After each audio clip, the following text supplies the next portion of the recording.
My name's Supreme Pete. Fruit pastels have invaded Mexico. And this is Minecraft Weekly.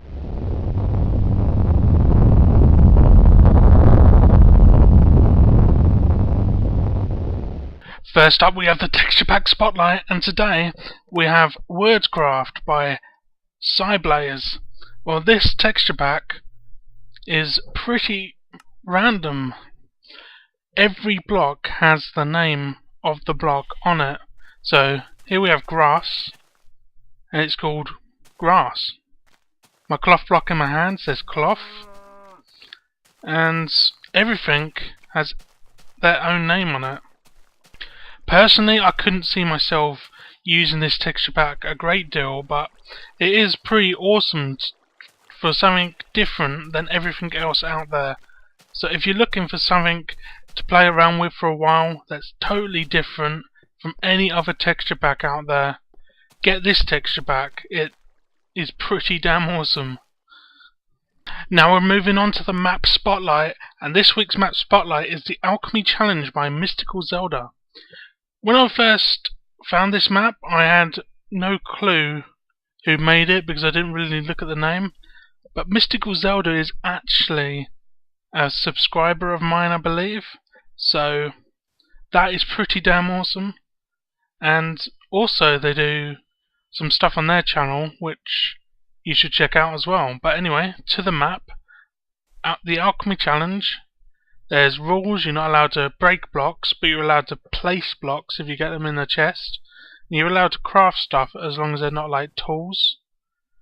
And you got to collect books. The more books you get, the higher score you get. And it's best if you play this map on peaceful as well, although you can play it on harder difficulty if you like, but peaceful is the recommended difficulty.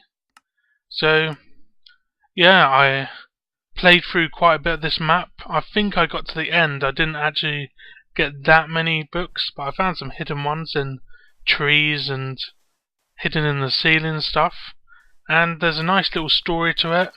And the map is not even finished either. There's more to come, so really good map, MysticalZelda, and I hope to see a lot more YouTubers doing Let's Plays of this and many other people playing this. So links in the description to the map and of course the texture pack earlier, which I did not say about the link in the description. So check the link, go and download it and have a play of this awesome map. Now it's time for this week's Minecraft news. So yesterday saw the release of patch 1.4.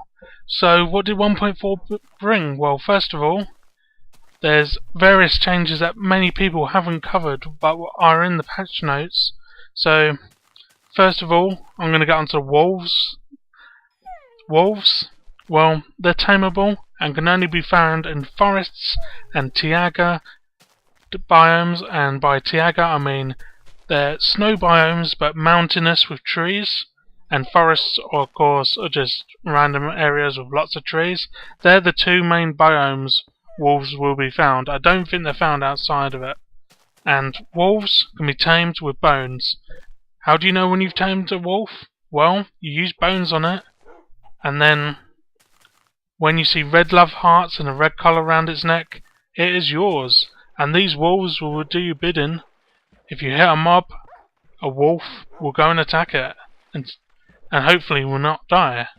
Also, you can tame multiple of them, and they have cool effects, like if you right click on it when you've tamed it, it will sit down, and if you go through water and then back onto land, it will brush off its fur, and it looks really cool.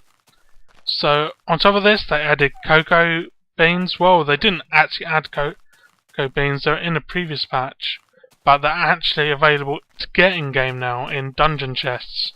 Unfortunately there's no cocoa tree or nothing like that yet, but well, they're in game. And with cocoa you can make cookies now. Cookies are a stackable food. They can be stacked up to 64 in a stack like most things, and they only heal half a heart, but the fact that they're stackable make them better, I guess. So what else is there? Of course, cocoa can be made into brown dye, which you can dye wool with or sheeps to get your brown wool. Also, brown wool can also be get from sheeps normally, because brown sheeps are in the game now. So don't despair if you can't find any cocoa. You can find brown sheeps. Not a problem. So what else? Apparently flowers and mushrooms are now more common. Dungeons are more common, but that's unconfirmed. Wheat now grows more quickly. Sugarcane can grow up to 4 blocks tall now instead of 3. There's a new block called Lock Chest. I have no idea if this is something for a later patch, but it's in the game now. There's also been the thing with the bed. It is supposed to reset your spawn location to the bed now. Unsure if it's fixed or not yet, because someone told me it's buggy, but yeah. Apparently movement in flowing water is slower, so that's something new. There's a new Minecraft logo as well. It's no longer just 3D blocks. It's got a little creepy face in the A there. You'll see that when you've logged in, of course. So there's a lot of infrastructure in the game also for statistic lists and achievements now. These were supposed to come in 1.4, but didn't make it because they didn't quite finish it. So I expect them in 1.5 or even maybe in a minor patch like 1.4_01 maybe. And apparently there's been a bug which I know some will be happy with, which is client-sided slime spawns on multiplayer have been fixed.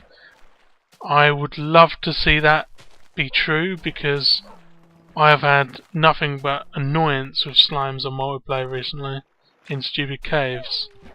But anyway, that's pretty much it, apart from the secret for April's Fool's Day.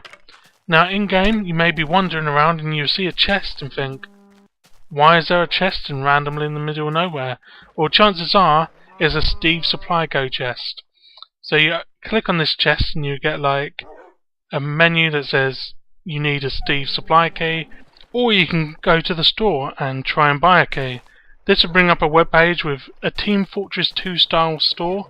It has keys, creeper saddles, response from support, and coming soon for $1,499.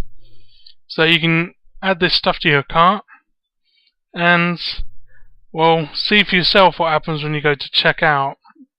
Yeah, I thought it was pretty funny. It's obviously an April Fool's joke, but I love these little things they put in the game for April's Fools. And I'm unsure if it'll be gone tomorrow, but I guess I have to go and see myself. But that's it for the Minecraft news this week. You can see these patch notes also with the link in the description that take you to the Minecraft wiki where all the changes are listed, and you can go and check them for yourself. So after a lengthy Minecraft news, it's time for the channel spotlight, and this week's channel is Inthelittlewood, and this is a channel I've recently found. He's got less than 200 subscribers at the moment, so let's try and get that above 200 and give him some support. He's done a few Minecraft videos now. He's done some playthroughs with his friend, and he's also done a Legend of Zelda Adventurecraft playthrough, which is really cool.